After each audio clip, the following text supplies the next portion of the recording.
What's going on, guys? This is Miasin, and welcome to my P.U.N.K Tearlaments deck profile. Again, you guys actually were really requesting this one because the branded Tearlaments video did well. I mean, the combo video did well. I don't know about the deck profile. But yeah, so I'm delivering today, of course, making you guys proud. And hopefully this is going to be a deck list that will inspire a lot of people to play this deck potentially, because I truly believe that this might actually be the best way to play Tearlaments. I don't know if the deck list is 1 billion% optimized, but this is, again, for you to tweak a little on your own. So obviously you can't really net deck anything and expect it to work 1 billion%. You always have to adapt and make sure that it fits your understanding of the game, your understanding of the format, and your playstyle and everything. So before this video starts, make sure you like this video and subscribe to my channel if you haven't already. Let's try to get this video to 1,000 likes because I will be making a live stream on this deck as soon as we hit it. And now let's get right into it. So I am playing a very minimalistic P.U.N.K engine. So 1 Foxy Tune, 1 Deer Node, double Xiamen, and then triple Emergency Teleport. Deer Node and Foxy Tune, not the best cards to open. I've seen a few people play like 2 or 3 Foxy Tune. I think it's kind of bad unless you're playing Sharakusai, but then you're gonna start playing a lot of bad cards in your deck, and you're gonna have a lot of normal summons, a lot of dead hands. So I think the minimal engine is actually, you know, way more than enough. I think this is really good. And now for the Shuttle monsters, I'm actually on Shuttle Beast as well as Shuttle Falco. I discovered Shuttle Falco a while back, like several weeks or no, actually months ago, and obviously I didn't want to tell anyone, but I've realized that now that people they're talking about the deck, they also discovered Shuttle Falco being a really cool tech. So you can summon it off of Needle Fiber. It's a level 2 tuner, and you have your Chaos Ruler, which you also make off of your P.U.N.Ks, so that you can have access to Baron and a Shuttle Monster in the grave, so that you can make El Shuttle Winda without having to rely on RNG. But obviously, if RNG is on your side, this deck is tier 0, not tier 1. And Shuttle Beast is Shuttle Beast, so you draw one card, the card is always good, it always does something. I freaking love it. And now for the Tearlaments monsters, triple Shaylin and triple Hafines, this is kind of standard. The only monsters that are kind of up in the air are 2 Reinoheart and 2 Meru. So some people are playing 4 Reinoheart, so 3 Reinoheart with 1 reinforcement of the army. Some people are playing 2 Meru or 3 Meru. It kind of depends on the build. If you're playing the pure build, then obviously you're trying to maximize the amount of copies of the Tearlaments monsters that you're playing, so that this way the Hafines is a real hand trap more often than not.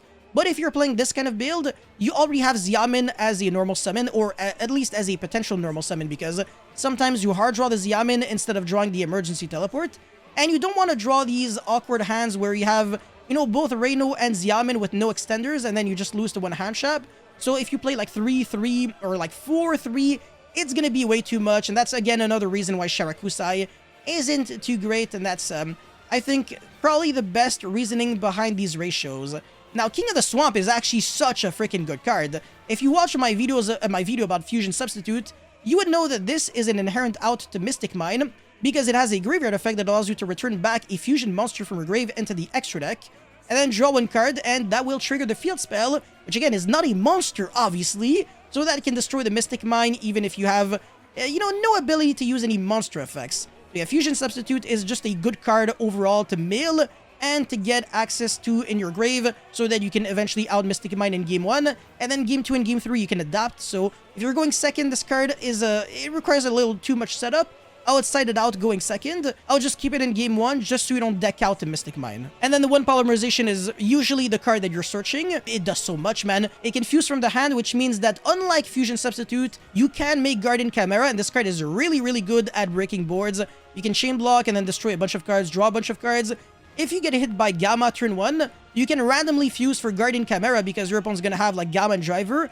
You destroy the Gamma, not the Driver, and then the end phase, the Driver will get banished, so you can draw a bunch of cards and unbrick sometimes. Yeah, it's pretty cool. And for the hand traps, I'm playing 7 of them, so triple Ash, 1 Ghost Ogre, and triple DD Crow. DD Crow and Ogre are light and darks to be excavated off of Chaos Ruler. And DD Crow being a dark is actually more relevant because you can make Mud Dragon of the Swamp with it, as well as alongside any Tearlaments. Ogre, it can be summoned off of Needle Fiber, so that was my explanation behind it. And Ash doesn't really have any inherent synergy.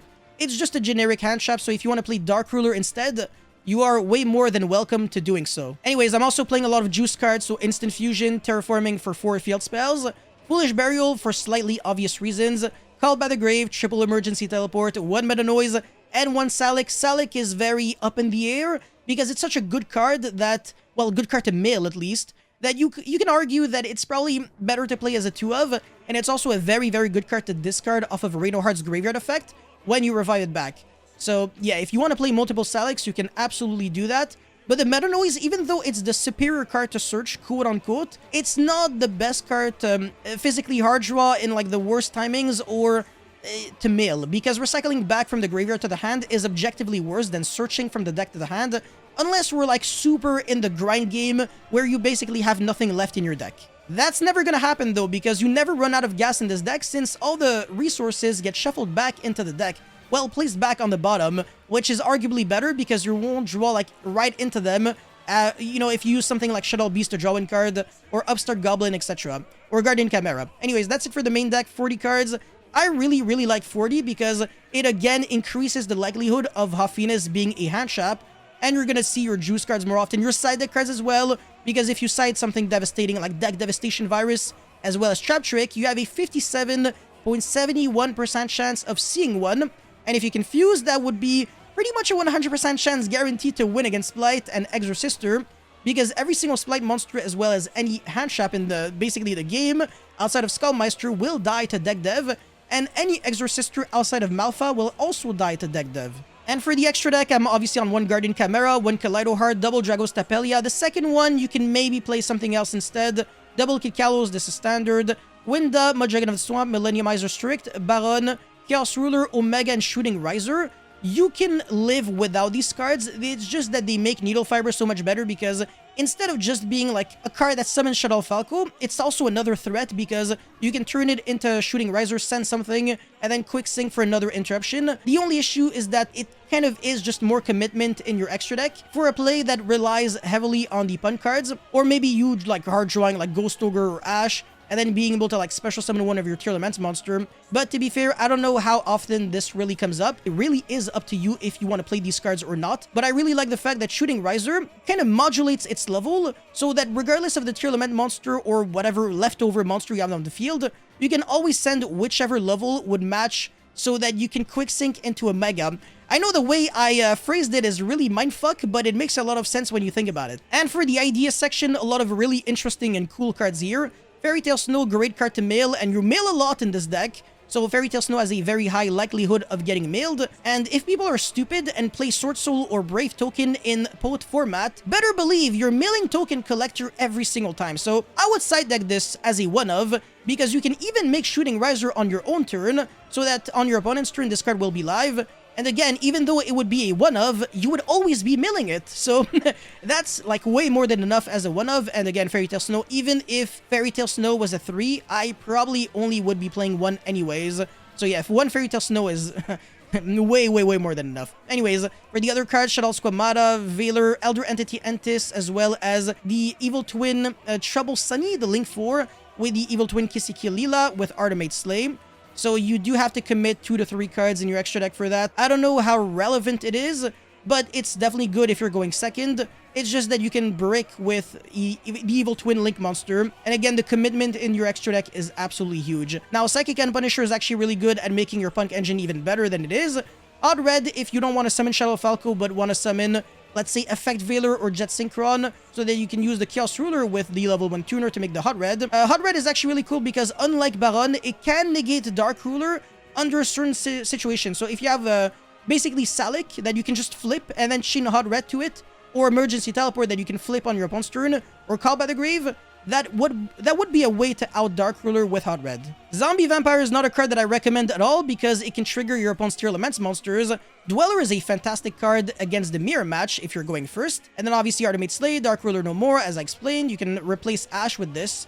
Mass Change second, great card in the mirror match if you're going first on game 2 or 3. You make Dark Law and your opponent basically just loses the freaking game. There is nothing that Tearlaments can do when it doesn't have access to its graveyard. Mystic Mine, I don't know if this is really worth it, but people might actually side out their Fusion Substitute going first in game 2 and 3. So this card could actually be absolutely huge because they're not really siding back row removal against you. They're siding cards to like prevent you from summoning, so like D-Barrier and stuff like that. Therefore, Mystic Mine seriously will still catch people off guard. And unless we have a balance that bans Mystic Mine, this card will always be a pain in the ass.